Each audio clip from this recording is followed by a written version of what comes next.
오늘은 인생의 길을 걸을 때라는 제목으로 함께 하나님 말씀 나누도록 하겠습니다.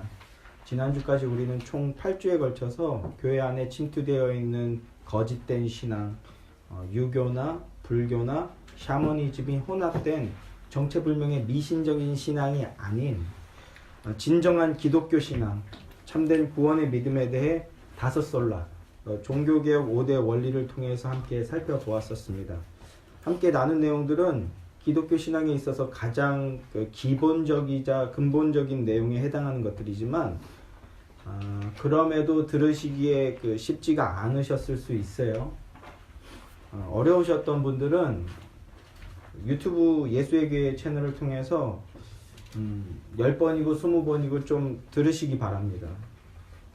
계속해서 들으시는 걸 통해서 기독교 신앙을 바르게 이해하고 삶의 근거로 삼을 수 있는 첩경이요. 최소한 계속 들으시는 것을 통해서 최소한 거짓된 복음에 무방비로 당하게 되는 일은 없으실 거예요. 아무쪼록 여러 번 들으시면 좋겠습니다. 지난주부터 철로역정을 시작했어요. 그리고 철로역정을 좀 더 풍성하게 이해하기 위해서 성경 읽기를 잠언을 읽고 있죠, 저희가. 이런 사역의 흐름에 맞춰서 오늘은 잠언 말씀을 가지고 함께 하나님 말씀을 상고해 보려고 합니다. 잠언은 어떤 책일까요? 네, 잠언을 오늘날의 표현으로 표현한다면 격언집이라는 표현이 좀 더 와닿을 수 있을 것 같은데요. 격언집. 이 잠언은 시의 형태를 가지고 정제된 언어, 압축된 언어로 진리의 말씀을 충고나 교훈이나 권면처럼 전해주는 거예요. 이런 잠언에 대해 구약학자 트램퍼 롱맨 교수는요, 잠언서의 목적은 사람들에게 지혜를 가르치는 것, 사람들이 지혜롭게 만드는 것, 이렇게 말을 했습니다. 지혜, 곧 인생을 항해하는 능력을 얻게 하기 위한 거라고요. 잠언의 구조는 간단하게 말씀드려서 크게 두 부분으로 나눌 수 있는데, 이미 일전에 한번 말씀드린 적이 있지만 1장부터 9장까지를 조금 어려운 말로 해석학적 서론부라고 말해요. 해석학적 서론부. 그리고 10장부터 31장까지를 개별 잠언 모음집, 이렇게 표현합니다. 10장부터 31장은 이제 짧은 경구들, 짧은 격언들이 등장하는데 1장부터 9장의 그 잠언 말씀들을 통해서 10장부터 31장 말씀을 이제 해석하는 거예요. 이 내용은 나중에 다시 잠언에 대해서 1장부터 9장까지 한번 강해를 할 거예요. 그때 좀 더 자세하게 살피게 될 텐데, 이 1장부터 9장의 말씀들은 잠언의 말씀을 어떻게 읽고 이해하고 적용해야 하는지를 알려주는 해석의 렌즈 역할을 하는 부분이에요. 그래서 김희석 교수는 사용설명서다, 이렇게 표현했는데, 오늘은 그 해석학적 서론부, 사용설명서에 포함되어 있는 2장 말씀을 나눠볼 겁니다. 잠언 1장부터 9장에는 여러 가지 은유가 나타나는데요. 그 중에서 가장 많이 나타나는 은유 중에 하나가 바로 길이라는 표현입니다. 길. 오늘 본문 2장에서만 해도 총 11회나 이 길이라는 표현이 등장해요. 성경을 읽을 때 반복되는 단어를 찾아야 돼요. 그래야 그 반복되는 단어를 통해서 뭘 얘기하려고 하는구나 라는 걸 알 수 있게 되는데, 이게 설교 준비할 때 가장 기본적인 그 방법론인데, 2장에 총 11회나 길이라는 단어가 등장합니다. 길이라는 표현에는 당신의 그 인생이란 여정에서 어디쯤에 있는가, 또 인생의 중요한 전환의 순간들, 또 최종 목적지를 암시하고 있는 거죠. 이 길이라는 표현을 통해서. 길이라는 표현은 사람이 삶에서 취하는 행동을 표현하거나 그 여정, 즉 인생을 표현하기에 아주 훌륭한 은유 아닙니까? 그렇죠? 이건 성경 말씀이 아니라도 일반 문학이나 시, 노랫말, 이런 데서 이미 많이 사용하고 있는 그런 은유잖아요. 제가 어렸을 때 그 중학생 때죠. 피 끓는 중학생 사춘기 때 그 많이 듣고 불렀던 노래 중에 하나가 고 신해철의 길 위에서라는 노래가 있어요. 길 위에서. 그 노래의 가사말이 그 신해철이라는 사람 자체가 그런 캐릭터인데 노랫말이 제법 철학적이에요. 그래서 제가 한번 읽어드려 볼게요. 들어보세요. 길 위에서라는 노래인데 차가워지는 겨울 바람 사이로 난 거리에 서 있었네. 크고 작은 길들이 만나는 곳 나의 길도 있으리라 여겼지. 생각에 잠겨 한참을 걸어가다 나의 눈에 비친 세상은 학교에서 배웠던 것처럼 아름답지만은 않았었지. 무엇을 해야 하나, 어디로 가야 하는 걸까? 알 수는 없었지만 그것이 나의 첫 깨어남이었지. 그리고 이제 후렴이에요. 난 후회하지 않아. 아쉬움은 남겠지만 난 변하지 않아. 나의 길을 가려 하네. 자랑할 것은 없지만 부끄럽고 싶지 않은 나의 길. 언제나 내 곁에 있는 그대여 날 지켜봐주오. 점점 이제 감정이 몰입되는데 반주라도 깔아주면 한번 또 부르고 싶은데 특히 이 부분이 멋있지 않아요? 자랑할 것은 없지만 부끄럽고 싶지 않은 나의 길. 어떻습니까? 멋있지 않아요? 오글거려요? 피 끓는 10대 20대 때 이 노래를 부르면서 풍성한 자아도취에 빠져가지고 막 이러면서 막 노래를 부르고 듣고 괜히 길거리 막 걸어다니고 이랬던 기억이 있는데, 근데 이제 와서 이 노랫말을 보면 그 짙은 허무와 그리고 감춰진 두려움이 느껴져요. 저는 이 제 개인적인 느낌일 수는 있지만 노랫말을 쓴 그 고 신해철은 이 당당하게 세상에 맞서 보려 했던 거죠. 그게 그 사람의 그 인생이었는데, 그런데 죄송하지만 허무하게 이 땅에서 삶을 마감했잖아요. 굉장히 허무하게. 아시는 분들 계시고 그 신해철이 누구야 막 이러시는 분들도 계시겠지만, 그 수술 받다가 병원에서 그 잘못된 수술로 인해서 의료사고로 인해서 허무하게 생을 마감한 그런 뮤지션입니다. 그렇게 인생을 그 사람 보면 당당했어요. 큰 소리도 내고 그 무엇보다 옳은 말 거침없이 하고 그렇게 당당했지만, 그런데 그의 노랫말을 보면 결국은요 허무함과 그 다음에 감춰진 두려움이 느껴져요. 저는 인간이라는 존재는요 본성적으로 지금이라는 시간에 초점을 맞추는 속성을 가진 존재입니다. 아무리 고생을 하며 살았어도 지금 현재가 괜찮으면 위안을 삼을 수 있는 존재가 인간이에요. 반대로 아무리 좋았더라도 과거가 찬란했더라도 지금 고통스러우면 불행하다고 여기는 게 인간이란 존재입니다. 그러니까 이 말이 어떤 말이냐면 끝이 나쁘면 다 나쁘다라는 거예요. 반대로 끝이 좋으면 다 좋다라고 여기는 게 인간이라고요. 왜? 모든 마지막, 모든 끝은 현재라는 가치에서 수렴되거든요. 그러니까 그럴싸한 철학스러운 그 가사를 내뱉어도 먼 훗날에 내 인생이 혹 대단한 자랑은 안 되더라도 최소한 부끄러울 정도는 아니었었지라고 위안을 삼을 준비를 하겠다라는 거예요.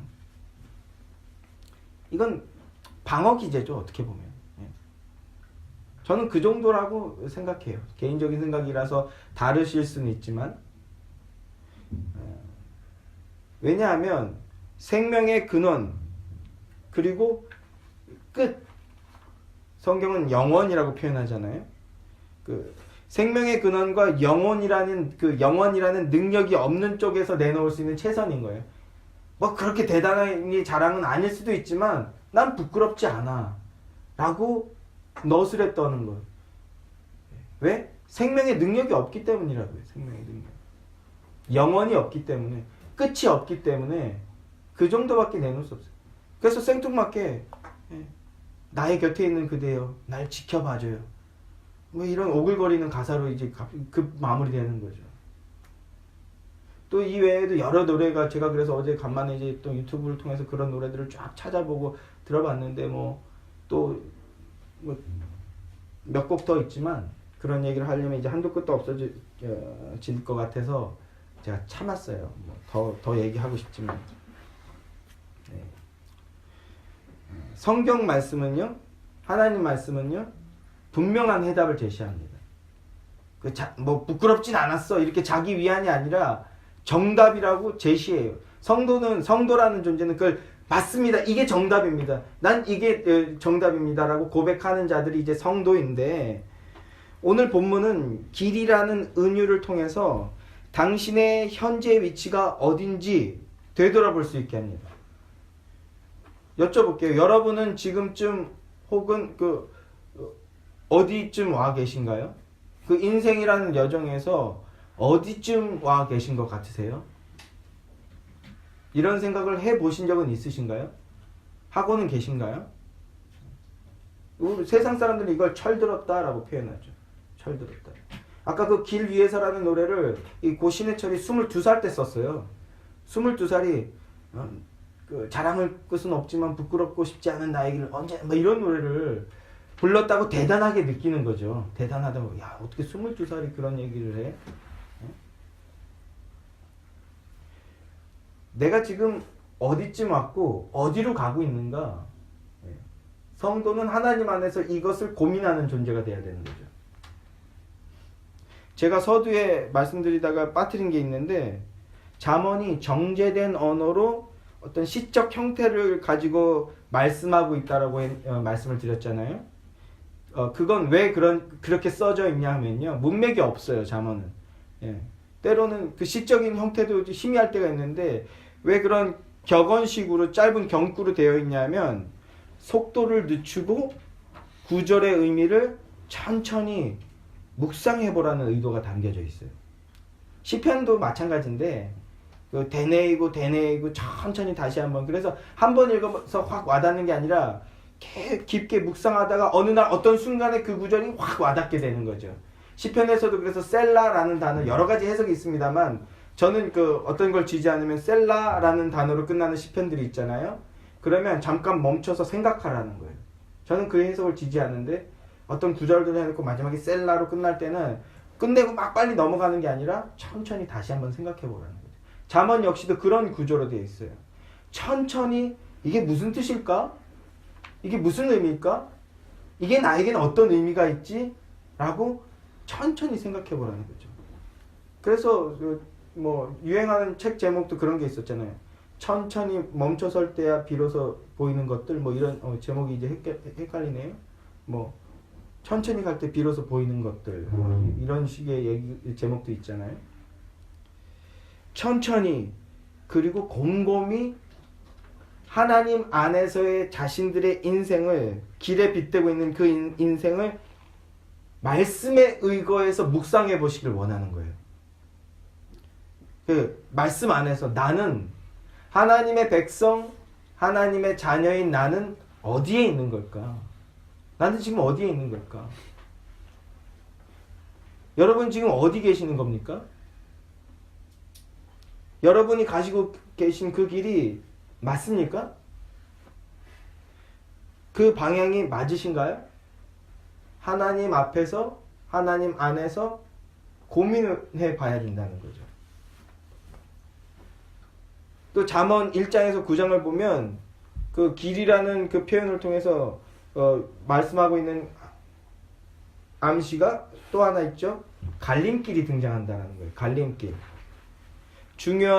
인생에서 중요한 전환의 순간들을 맞닥뜨리게 된다는 거잖아요. 선택의 기로. 우리가 이것도 세속적인 철학을 통해서 인생은 선택의 연속이다 이런 말도 하잖아요.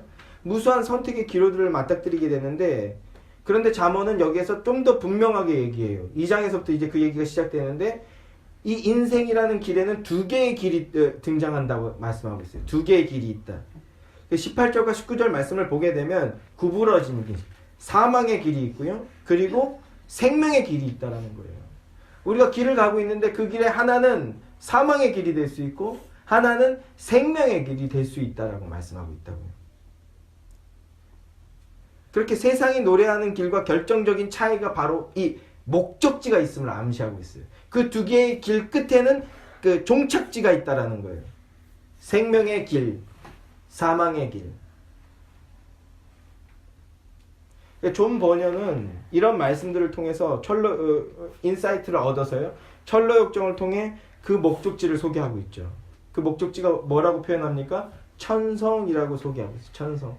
영원한 하나님 나라, 새 하늘과 새 땅. 그리고 그 길로만 쭉 가야 한다라고 분명하게 소리치고 있어요. 다른 길은 없다. 그 길은 그 사망의 길이다. 다른 길이 있어 보이고 왜 꼭 이 길만 가야 돼? 다른 방법도 있어 보이고 돌아갈 수도 있지 않을까라고 생각하지만 없다라는 거예요. 없다. 곧은 길로 바른 길로 쭉 가야 된다고 소리치고 있어요. 실패하여 좌절하고 쓰레기처럼 허랑방탕하게 살던 그런 인생인 존 버년이 예수님을 만나자 인생의 참된 길과 종착지에 대해서 증거하는 인생으로 완전히 변화되어 버렸어요.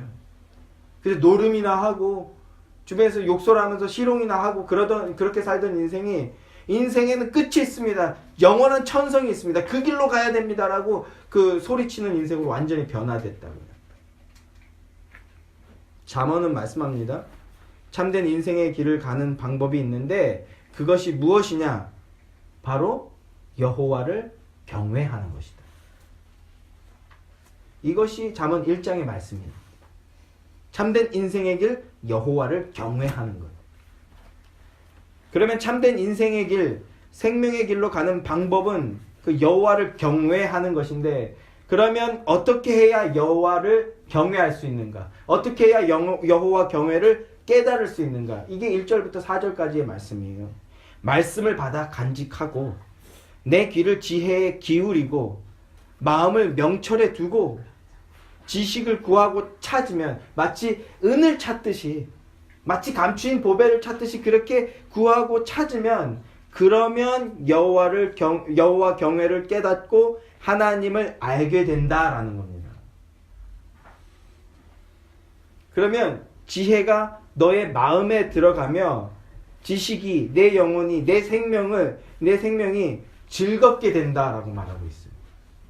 진정한 즐거움, 영원한 즐거움. 여호와께서 지혜를 주신다고 하는데, 그리고 그 지혜가 영혼을 즐겁게 하고 그 지혜가 지키고 그 지혜가 보호하시고 그 지혜가 구원하여 주실 것이라고 하는데, 그러면 잠언이 말하는 이 지혜가 뭘까요? 자, 고린도전서 2장으로 가봅시다. 고린도전서, 신약성경 고린도전서 2장 6절부터 8절 말씀입니다.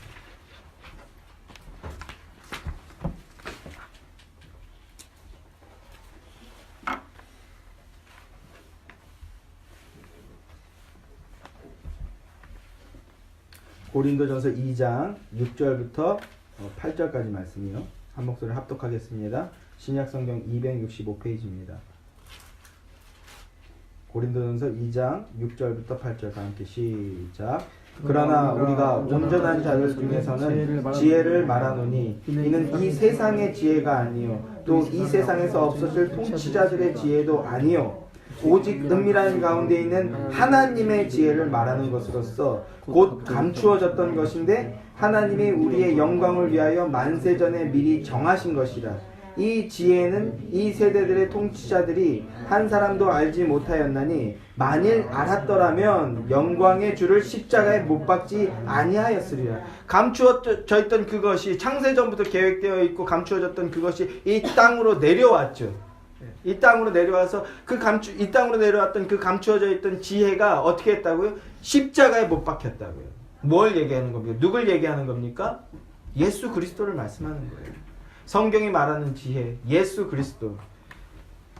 그러니까 잠언이 말하고 있는 지혜, 영혼을 즐겁게 하고 영원히 생명을 즐겁게 하고 지키시고 보호하시고 구원하여 주시는 예수 그리스도.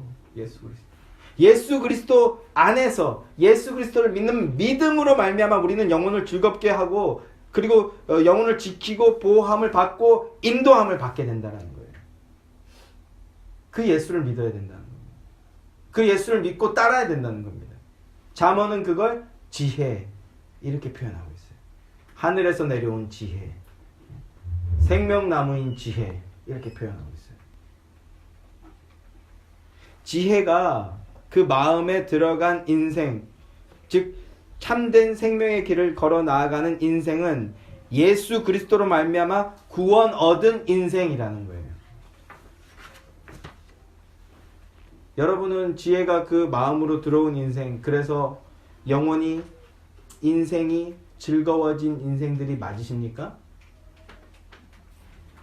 지혜로 말미암아 선한 길, 생명길을 걷고 영원한 천성을 향해 나아가는 구원받은 인생들이 맞으신가요? 예, 아멘. 그렇다면 기억하시길 바랍니다. 하나님은 바른 길을 가는 자들과 늘 함께 하신다는 거예요. 늘 함께 하시면서 보호하시고 인도하시고 그리고 기쁨을 주신다고요. 그런데 문제가 있어요. 2장에서부터는 지혜 말고 이제 또 다른 존재가 등장해요. 이게 우리 신앙의 여정의 어려움이고 그 문제인데 어떤 존재가 등장합니까? 지혜를 여인으로 표현하기도 하고 하나님의 아들로 표현하기도 하는데 또 다른 존재, 음녀가 등장하게 됩니다. 음녀. 정직한 길에서 떠나게 하고 어두운 길로 이끄는 존재. 구부러지고 폐역한 길로 이끄는 존재. 그래서 하나님께서부터 떨어져 나가게 하려는 존재. 그 존재를 잠언은 음녀, 이방 여인 이렇게 표현하고 있어요. 하나님으로 말미암는 기쁨과 소망을 끊어지게 만들고 하나님을 향한 확신과 하나님으로부터 오는 그 사명에서 이탈되게 하는 존재. 우리가 예수 그리스도로 말미암아 기쁨을 누리고 감사를 고백했음에도 그럼에도 하나님의 길, 정직하고 공의롭고 선한 그 길에서 이탈되어서 길을 잃고 헤매게 만드는 존재가 있는데 그 존재, 그 음녀 때문에 우리의 신앙생활이 이렇게 되는 거라고요. 적을 알고 나를 알면 백전 불패한다라는 이런 말이 있듯이 우리 신앙의 실패의 원인, 그걸 신학적 우리는 이제 쉽게 너무 마귀다라고 표현하게 되는데 맞아요. 근데 막 감기도 마귀, 뭐도 마귀 막 이러니까 이제 문제가 되는데 그런데 여러분들이 참된 예수를 믿음에도 불구하고 참된 기쁨과 만족과 평안을 누리지 못하고 하나님의 말씀을 하나님의 뜻대로 사는 삶을 살지 못하게 되는 이유가 있는데 그 원인이 무엇이냐 하면 음녀가 존재하고 있고 그 음녀가 여러분들을 현혹하고 있기 때문이라는 거예요. 잠언은. 제가 이제 철로역정 준비하면서 그 피터 모든이라는 작가의 그 존 보년 자서전을 이번 주에 읽고 있는데 너무 좋아요. 너무 좋아. 제가 돈만 되면 여러분들 다 사서 확 뿌리고 싶은데 이러면 하면 이제 저기 앉아 있는 분이 덜컥 놀래겠죠. 진짜 그럴 수 있으니까. 다 뿌려서 확 다 읽게 하고 싶어 막. 너무 좋아요. 너무 좋아. 제가 그 신앙서적을 잘 안 읽어요. 왜냐하면 예전에 그 값싼 신앙서적들에 막 흥분되고 고치돼갖고 선동되었던 그런 기억이 너무 많아서 그리고 이제 신학을 하면서 이제 잘 안 읽게 되더라고요. 그리고 또 신학을 하게 되면서 직업 때문에 어떤 책을 반복해서 찾아보게 되는 경우는 있지만 막 그게 좋아서 이렇게 반복해서 읽는 일은 별로 없는데 근데 이거 아직 그 피터 모든의 순례자의 영성이라는 이 책을 다 읽진 않았는데 너무 좋아서 그 챕터 2 또 읽고 챕터 3 또 읽고 막 이렇게 정말 되게 그 예전에 뭐 드래곤볼이나 슬램덩크나 원피스 이런 거 말고 그 읽었던 책을 또 읽는 경우는 정말 오랜만인 것 같아요. 정말 너무 좋아서 또 읽고 있는데 너무 은혜가 되고 너무 감사하더라고요. 읽는 순간 막 소망이 회복되고 오랜만에 신앙서적 있다 이렇게 막 은혜를 받고 있는데 이 존 보년 이미 여러 차례 말씀드렸지만 가난했고요. 그리고 고생이란 고생은 그 전부 다 겪었던 그런 인생이에요. 그리고 빈털터리였던 인생이에요. 그러니까 신분의 상승을 노릴 수 있는 이게 가난한, 오늘날로 표현하면 흙수저였던 이 인생이 조금이라도 신분을 상승해 볼 수 있는 기회 중에 하나가 이제 군인이 되는 건데, 예, 그 당시에 영국은 지난주에도 배웠지만 내전을 겪고 있었거든요. 찰스 1세와 그러니까 왕당파와 의회파가 종교 전쟁을 벌이고 있었어요. 표면에는 종교 전쟁이지만 아무튼 전쟁이 벌어지고 있었는데 거기에 참전한 거예요. 그래서 신분 상승을 노리려 했지만 결국은 그냥 볼품없이 끝나버렸어요. 그러니까 하는 일마다 족족 망하고요. 결혼했지만 재산도 없고, 그리고 전망은 더욱더 어두웠어요. 게다가 딸을 낳았는데 너무 가난해서 치료할 유산기가 있는데 돌볼 형편이 못 되는 거예요. 그래서 딸이 맹인인가요? 벙어리인지 맹인인지 지금 헷갈리는데, 예, 장애를 가진 채로 태어났어요. 첫 딸이. 그리고 욕쟁이의 허란방탕한 인생이었어요. 벌써 이 상황만 봐도 저는 감정이입이 너무 되더라고요. 나랑 너무 비슷하다 막 이러면서 그랬던 인생이요. 오후에 다시 한번 말씀드리게 될 텐데 변화를 겪게 되죠. 그 동기가 있는데 뭐냐면 첫 번째, 아내를 잘 만났어요. 이 아내가, 예, 지난주에도 말씀드렸지만 신혼 뭐라 그러죠? 신혼 결혼할 때 뭐라 그래? 갑자기 생각이 안 나네. 결혼할 때 여자 쪽에서 뭘 준비하는 걸 뭐라 그러죠? 혼수. 네, 혼수. 또 꼭 이렇게 단어 한두 개가 생각이 안 나서 폼이 혼수로 신앙서적 2권 들고 왔어요. 혼수로 오늘날 같으면 이제 뭐 텔레비전 이것도 이진아가 사온 거고 뭐 이것도 다 이진아가 사온 건데, 예, 이렇게 해서 지금 사는데 오늘날. 근데 존 버년은요, 아내가 혼수로 뭘 가져왔냐면 신앙서적 2권 가져왔어요. 그런데 그게 그리고 그 아내는 경건한 신앙의 사람이었고요. 그 아내의 신앙적 겉면과 기도와 그 신앙 서적이 그 인생을 바꾸는 계기가 됐어요. 비로소 참된 기독교 복음에 대해서 이제 고민하기 시작한 거예요. 그 신앙 서적 2권 때문에. 그리고 또 존 버년의 인생이 변화되게 된 계기가 있는데 좋은 목회자를 만났어요. 예, 제가 또 은혜를 받은 게 기퍼트라는 목사님인데 그 인생도 또 개차반이었어요. 그 인생이. 존 버년은 의회파 소속으로 전쟁에 참전했었는데 의회파가 이겼거든요. 크롬웰이라는 사람이 이제 나중에 그래서 호민관이 되는데, 나라의 이제 실질적인 대통령 같은 존재가 되는데, 근데 그 반대파였던 왕당파의 소속이었어요. 근데 의회파가 전쟁을 이기게 되잖아요. 그래서 포로로 잡히게 된 거예요. 이제 얼마 안 있으면 포로로 이제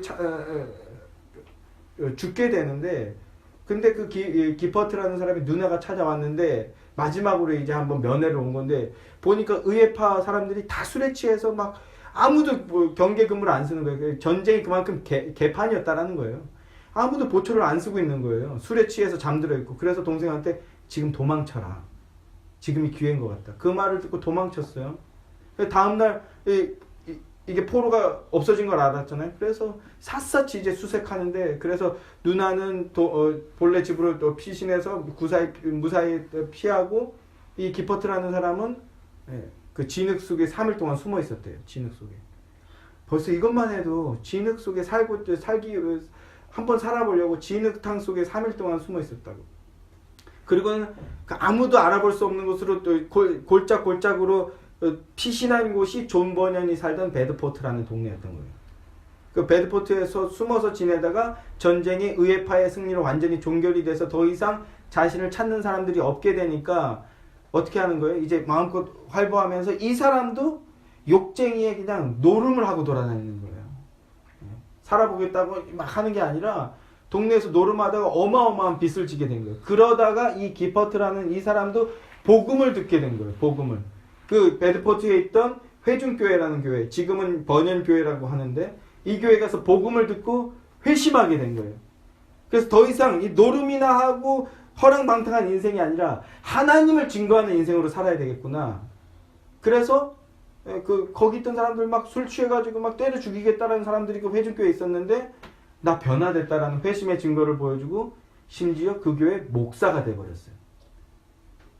그런 교회에 존 버년이 우연찮게 그 교회 사람들이 길에서 이게 여러분들이 그래서 중요해요. 길거리에서 여자들이 노숙자처럼 보이는 여자들이 하나님의 복음을 가지고 막 나누고 있었던 거예요. 교리를 막 나누고 있었던 거예요. 그러니까 이 아내가 가져온 신앙 서적을 읽고 이제 뭔가 이제 그 기독교 신앙에 대해서 궁금증이 일어나던 그런 시기였기 때문에 그 사람들의 말이 들렸을 수도 있지만 저 여인들은 듣지 못했던 말. 그런데 마치 그 번연의 표현을 하면 천상에서 내려온 듯한 사람들이 천상의 언어로 얘기하고 있는 것 같은 말이 들렸다라는 거예요. 그래서 저 사람들이 다니는 교회를 가보자. 그래서 회중교회를 가서 기퍼트 목사의 그 죄인들에 관한 설교를 듣고 회심의 은혜를 체험하게 됐다는 거예요. 그 순간 이 표현에서 울컥했는데 그 복음을 듣고 너무나 기뻐서 집으로 뛰쳐가면서 그 집에 가는 길에 까마귀가 두어 마리 있었는데 저 까마귀들에게도 막 복음을 전하고 싶다라는 열망이 막 흘러 넘쳤다라는 거예요. 그 말을 보면서 나는 도대체 뭐 하고 있냐? 순대 제로들을 보면서 돼지 머리를 보면서 복음이라도 전해야 되는 거 아닌가? 그러면서 막 저도 한 주간 정말 정서적으로 풍요로워지면서 막 회개의 기도가 막 일어나고 그래서 간만에 책상에서 설교 준비하다 말고 막 기도하고 감사 찬양하고 하나님의 복음으로 인해서 이 개차 같던 인생이 회심을 하게 된 거예요. 그래서 예수 그리스도가 자신을 위한 제물이 되어주셨고 영원한 화평을 주시는구나라는 걸 깨닫고 고백하는 인생으로 변화됐다라는 거예요. 이 말이 너무 은혜가 됐어요. 별 얘기 아닐 수 있지만 우리가 설교 중에 많은 그 말처럼 들리지만 이번 주에 유난히 저도 이 말들이 너무 은혜가 되는 거예요. 내가 뭐 하고 있나? 귀한 지체들에게 이 얘기 안 전하고 이런 생각이 들었어요. 다시 여쭤볼게요. 여러분들께. 여러분은 지금 어디에 인생의 어디쯤에 계십니까? 하나님의 길을 가야 되는 그 선한 길을 가야 되는 생명의 길을 가야 되는 그 여러분들이 지금 어느 길에 서 계신 건가요? 바른 길에 서 계신 건가요? 아니면 길을 잃으셨나요? 바른 길에 있다면 바른 길에 있다는 믿음이 있으시다면 믿음으로 더 담대히 전진하셨으면 좋겠어요. 아멘이신가요? 아멘. 그러나 혹 길을 잃어버렸다고 느껴지시거나 아니면 눈앞의 일들로 인해서 두려워하며 주저앉아 계신 상태라면 번연과 함께 해주셔서 그 인생을 완전히 획기적으로 바꿔주셨던 그 하나님이 여러분과도 함께 해주신다는 사실을 기억하시길 바라요. 당신도 번연과 함께 해주셨던 그 하나님이 당신과도 함께 해주고 계시니까 바른 길에 서서 영원한 본향, 영원한 천성으로 예수님께로 갈 수 있다는 걸 믿으시고 다시 그 길을 일어나서서 나가시기 원해요. 믿음으로. 혹 아직 그런 믿음이 없으신 분들도 이 시간 성령님께서 내주하시는 역사를 통해서 말씀을 믿고 말씀을 붙들고 그리고 읽고 그 말씀을 읽고 마음을 다해서 예수님을 믿으시길 바라요. 그러면 존 번연도 이걸 깨달은 거예요. 언약에 신실하신 하나님께서 지키시고 보호하시고 인도하신다는 거예요. 여러분을요. 지금 사는 모양이 혹 그저 그래 보여도 자랑까지는 아니래도 부끄럽진 않고 싶은데 그런데 그게 쉽지가 않네라고 혹 그렇게 여기시고 계시더라도 소망을 가지시는 이유가 하나님이 그 인생 그 길의 주인이시기 때문이라는 거예요. 그리고 그분께서 우리를 이끌고 계신다는 거예요. 하나님의 영광을 위해서. 이 말씀을 맺겠습니다. 때로는 그 신앙의 여정이 심히 버거워질 때가 있죠. 안 그런 사람은 이 세상에 단 한 명도 없어요. 그죠? 그럼에도 그리스도인의 삶은 여러분들 그리스도인의 삶을 포기하시지 말기를 바랍니다. 바른 길이 무엇인지 보이지 않아서 어디로 갈지 모를 수 있습니다. 또는 마치 악천후를 만난 것 같아요. 험한 풍파와 파도가 있는 것 같아요. 그래서 전진하기가 쉽지가 않을 수도 있어요. 그럼에도 포기하지 않고 전진해 나가시기 원해요. 그게 철로 역정이거든요. 순례자의 전진. 그렇게 전진해 나가려고 애쓰신다면 그건요, 신앙이 깊어지고 성숙해지고 있다라는 증거예요. 멈추지 않고 전진해 나가실 수 있다는. 그러니까 그것 때문이라도 소망을 잃지 마시기 바래요. 그 길에 하나님이 함께 하십니다. 무엇보다 중요한 건요, 하나님이 절대로 우리를 포기하시지 않는다는 거. 포기를 모르는 그 하나님께서 여러분의 길을 인도하실 줄 믿습니다. 그 믿음으로 믿음의 삶, 믿음으로 전진하는 삶을 사시는 여러분들 되시기를 주님의 이름으로 소망합니다. 기도하겠습니다. 하나님, 우리는 우리의 의로 구부러진 길, 사망의 길로 가던 인생이었습니다. 그런데 하나님께서 예수 그리스도를 보내주시고 그분을 믿게 하여 주심으로 말미암아 이제는 사망의 길이 아니라 생명의 길로 가게 된 인생들입니다. 이 시간 예배하는 예수의 교회 모든 지체들 가운데 이 구원의 믿음이 더 단단하게 세워지게 하여 주시옵소서.